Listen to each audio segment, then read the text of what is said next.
नमस्कार साथीहरू सबैजनालाई स्वागत छ तपाईँहरूलाई मेरो ब्लगमा। बिहानको शान्त वातावरणसँगै मैले चाहिँ आज ब्लग सुरुवात गरेको छु बिहानै उठेर। र आउनुहोस् यो शान्त वातावरणमा सँगसँगै आज मर्निङ वाक गरौँ र शान्त वातावरणको आनन्द लिगौँ। यात्री च्यानलमा तपाईँहरू सबैलाई स्वागत छ। यो मेरो धेरै लामो समयपछिको भिडियो हो। यात्रालाई फेरि सुरु गर्दैछु र बिचमा अलि त्यस्तै कारणवश मैले भिडियो बनाउन सकेको थिइनँ। र आज चाहिँ अब केबाट सुरु गरौँ त भन्दा नेचरबाटै सुरु गर्ने मैले निधो गरेँ। र आज यो खेतको माझबाट एकदम नेचुरल हावा र नेचरसँग चाहिँ आज म आजबाट चाहिँ भिडियो सुरुवात गरेको छु। ल आउनुहोस् सँगसँगै वकिङ गरौँ।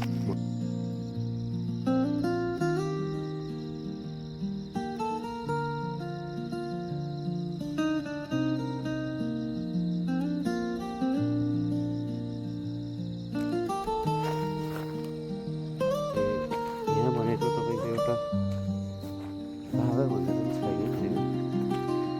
यो काँक्रो फुला देखाएको छ यता, यो फुल छ। अनि यहाँको चाहिँ नेचर त्यो थामे भन्छ फगुजे जस्तो थामे भन्छ। यहाँ चाहिँ हाम्रो खरबुजहरू के भन्छ होइन। र यहाँ चाहिँ मलाई जहाँ तक लाग्छ नेचरले पुरा भरपुर साथ दिएको जस्तो लाग्छ यहाँको।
चाहिँ पुरिएको गाउँ ठाउँमा भन्नुभयो त 2-3 दिन सानो सानो तर अब यहाँ चाहिँ मान्छेहरू त्यति अब बुढापाका मात्र हुन्छ नि भनेको अलि यो चाहिँ फ्याक्ट्री एरिया पनि छ फ्याक्ट्रीहरू पनि छ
घर सक्यो पनि लगभग 1-1.5 घन्टा हिँडियो हैन।